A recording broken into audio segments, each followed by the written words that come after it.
Thank you for the introduction and thank you for coming. So today we'll talk about the uniqueness threshold for the Navier-Stokes equation. This is the incompressible case that describes the motion of a fluid with constant coefficient and constant viscosity. U is a vector time dependent vector field, and P is a scalar pressure. The nu is a viscosity coefficient. Nu, so it's a fixed constant, and d is the spatial dimensions, usually bigger than or equal to 3. But you can also consider 2D as a defined model. Equation is very famous. So it's like many other general PDE where you always have the local existence of a smooth solution starting with smooth initial data. Those solutions will satisfy the Navier-Stokes point-wise, so you can evaluate those the left and right. But those solutions are only known for small time or small data, meaning that the time of existence will go to 0 when the data is large or when the viscosity coefficient goes to 0. That's the first notion of a solution. And usually people call this strong, regular, or smooth solution when they are sufficiently nice. And then the other one that's commonly considered by PDE analysis is the notion of a weak solution. That is, when you test the equation with a test function, which is compactly supported and it's divergence-free because this is a system of equations. When testing with this test function, the pressure disappears, and then you have this equation. The global existence is well known since the work of Lorraine. If your initial data is L2, which is finite kinetic energy, then you can have a global weak solution, which in addition satisfies this energy balance equation. So you look at this quantity, which is the kinetic energy at the time t, plus the loss from the viscosity, which is the heat, and it's less than or equal to the initial kinetic energy. For regular or strong solution, this inequality becomes equality. But in general, for Lorentz solution, we only have less than or equal to. There are a few important questions. So the first is regularity. If the Lorentz solution can be upgraded to the strong solution, then this is very difficult, and I will not talk about this in this talk. Instead, we will focus in the last two questions. If there are multiple weak solutions or multiple Lorentz solutions starting from the same initial data, or whether there exists other type of weak solution other than Lorentz solution with the same initial data. That's the main questions in this talk. Okay, so some of you may know that there is another notion of a solution where you project the Navier-Stokes into the divergence vector field, and the pressure disappears, and then you put the material derivative on the right hand side to consider this as a perturbation of the heat equation, and then you can use the heat semi-group to rewrite the Navier-Stokes in the integral form. So this is what's known as the mild solutions to the equation. And in fact, we will have the equivalence between the weak solution and mild solution as long as your solution is L2 space square integrable. So there's no difference working with weak solution or mild solution. And then the initial data, as typical in the PDE, there's some kind of weak continuity in the sense of distribution. So you cannot modify the initial data and then say you have a different weak solution, because the continuity is embedded in the mild formulation or weak formulation. So from now on, we will work with mild solution or weak solution. Okay. So because weak solutions are in general not unique, so we are looking at under what extra condition are weak solution unique. So a very good candidate is this class LP, LQ space. it turns out that if your solution belongs to LP-LQ class, satisfies this condition, then there's only one weak solution, initial data. If in addition you know your weak solution is Luo hope, then you can say a little bit more, such as the weak strong uniqueness, meaning that if you have one Luo solution in this class, then all other Luo solution, all other possible Luo solution will coincide with this. But for general weak solution, we don't have that. We just have the uniqueness in this LP-LQ class when you have this scaling. This scaling is very interesting because if you look at the natural scaling of the Navier-Stokes, so if U is a solution, then U lambda given by this identity is also a solution on a different time interval. And then you try to calculate what's the LP-LQ norm of this so that it is invariant under the scaling. And that's precisely when you have this PQ condition. So 2 over P plus D over Q is equal to 1. So this, at least formally, suggests that this 2 over P plus D over Q equal to 1 is the uniqueness threshold, meaning that if you are above this region, non-uniqueness may prevail. If you are below this threshold, then you will have a unique solution. That's the heuristic. So if you try to plot this LP-LQ relation on this plane, then the vertical axis is the space scaling P, and then the horizontal is 1 over Q, and then this dot right here is L2 spacetime, which is the minimum condition to make sense of the formulation. And then the blue dashed line is the critical threshold, and all the things below it's this is what we call the subcritical region, where you know the uniqueness, and above that, that's the region where non-uniqueness may happen, and the thick line is the scaling of the risk solution, and depending on the dimension, these two lines may coincide. 2D, these two lines will coincide, and then so we are trying to prove that this line right here is the uniqueness threshold. So that's the question we are interested in. So consider the space dimensions, d bigger than or equal to 2, and then consider the PQ index such that we are away from the critical threshold. Are there two weak or mild solutions such that they have the same data, but these two are different weak solutions? So that's the main question. Of course, it would be nice if you can have a little bit more than just weak or mild solution. Maybe you want your U and B to be the right solution. That's out of the reach of this talk. And in this talk, you can only prove that there are some special cases where this conjecture is true. So the first special case is when the space index is infinity in all space dimensions. So now uniqueness in the LP L infinity class for all P less than 2. So L2 L infinity is invariant regardless of the space dimensions. So we will be able to do P less than 2. And in addition, the solution lies in this L1 in time W1Q in space class for P less than infinity, which happens to the regime where those PDE techniques apply. Usually that's the L1 Lipschitz case. And here is as close to L1 Lipschitz as possible. Question. Can you define what this LP-LQ space is? So if you try to evaluate the W1P norm of your solution at time t, then you have a function in time. The L1 norm of that function is finite.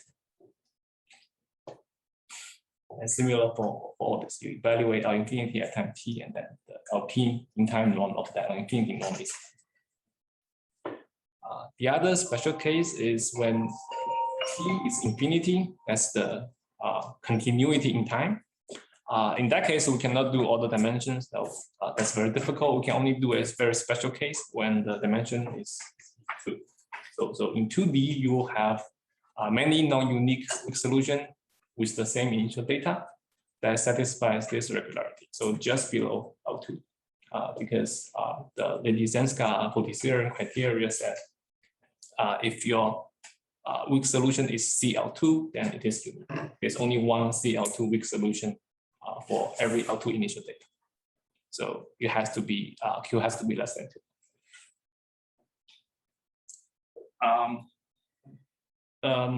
Actually, the behavior of these solutions are quite different, even though they are constructed in a very similar way using complex integration.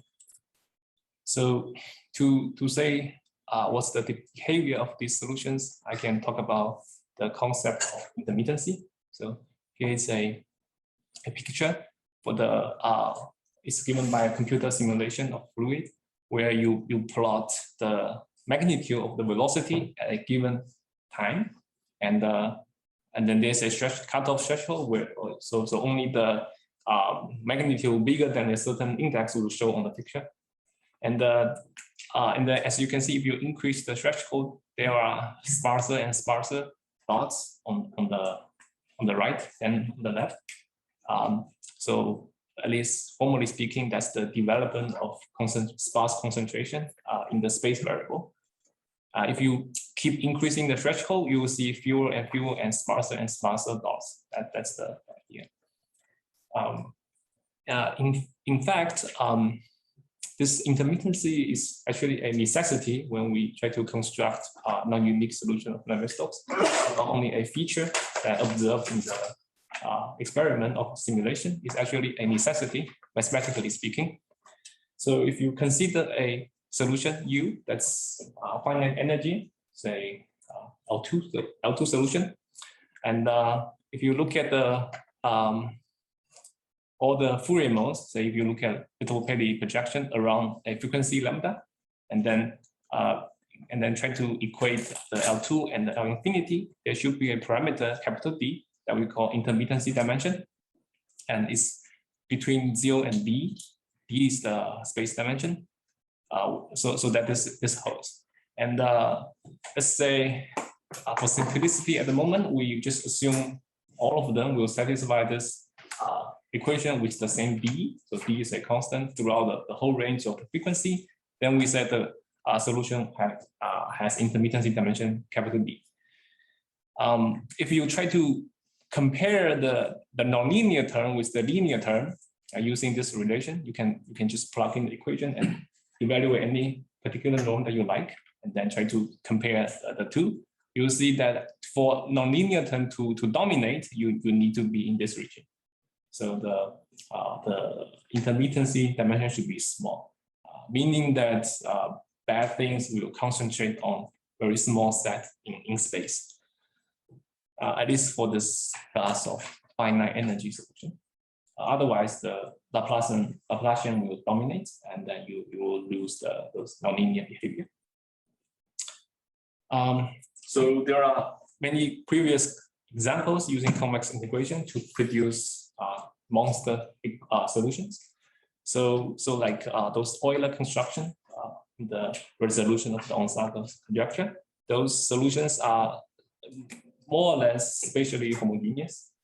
So the intermittency dimension is D, where you don't have concentration of small scales. The first non-uniqueness for Navier-Stokes by Buckmaster was basically fully spatially intermittent. So the intermittent dimension is close to 0, and it's within this range. When D is 3, you need capital D to be less than 1. So it works. But for us, we need these two. So L2 minus L infinity and C L2 minus. This is not enough. So even D is equal to 0 is not enough, as we'll see. So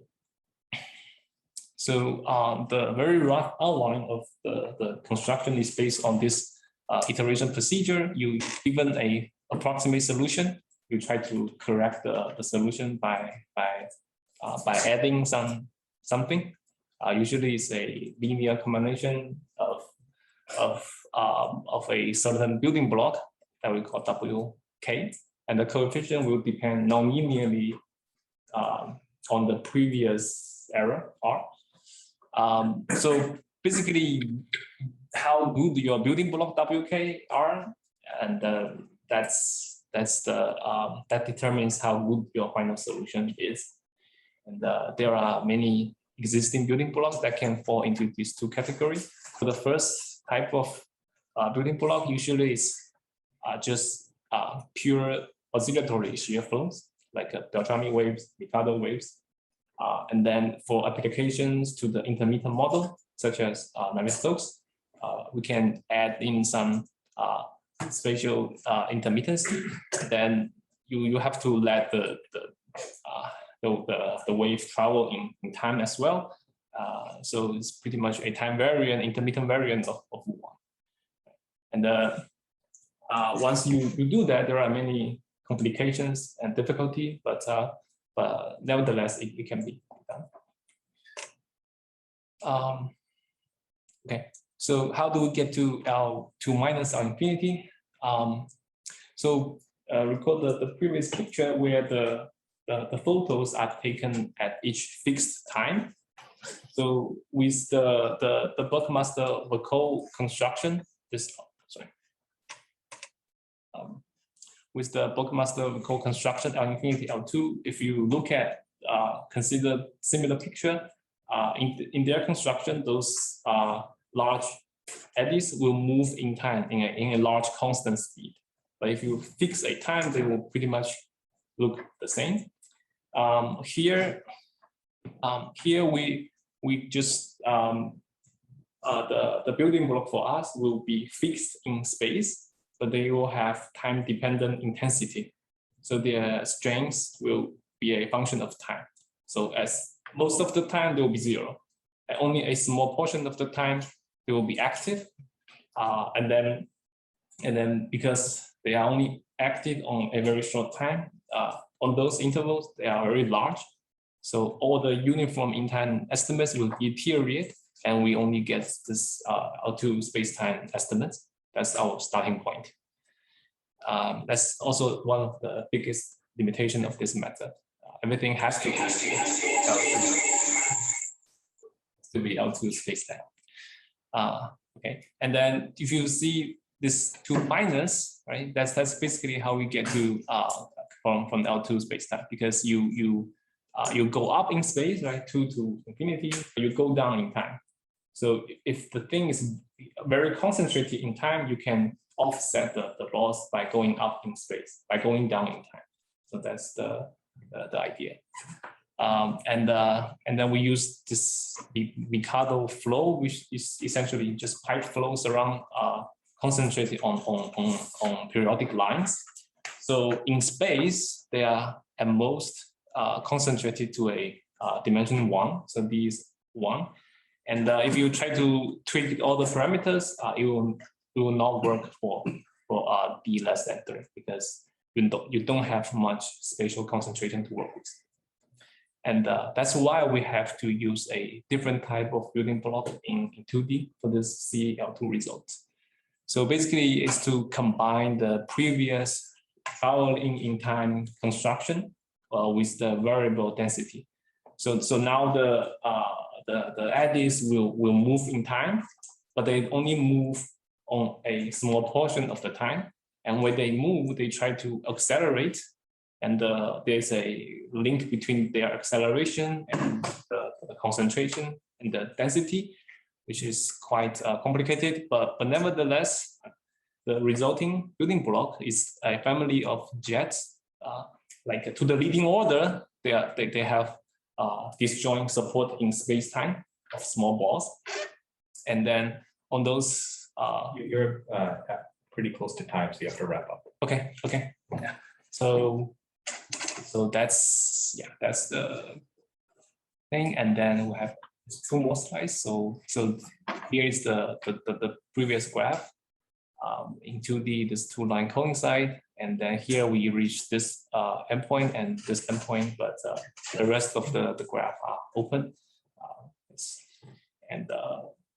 So that's the open question. I would say the last one is more difficult than the first two. So we don't know how to do that, but we believe it's possible to cover more more cases on this slide. So thank you for your attention.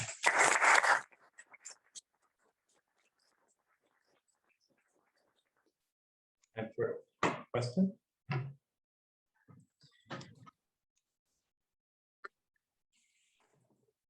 Camilla, sorry. So you said you believe you can cover more cases on the line? Does it mean you have some strategy, some promising strategy for doing No, some other points, or it's just like you No. conjecture it? conjecture, because that's easier than the Larry-Hope case. Uh, Okay, let's thank the speaker again.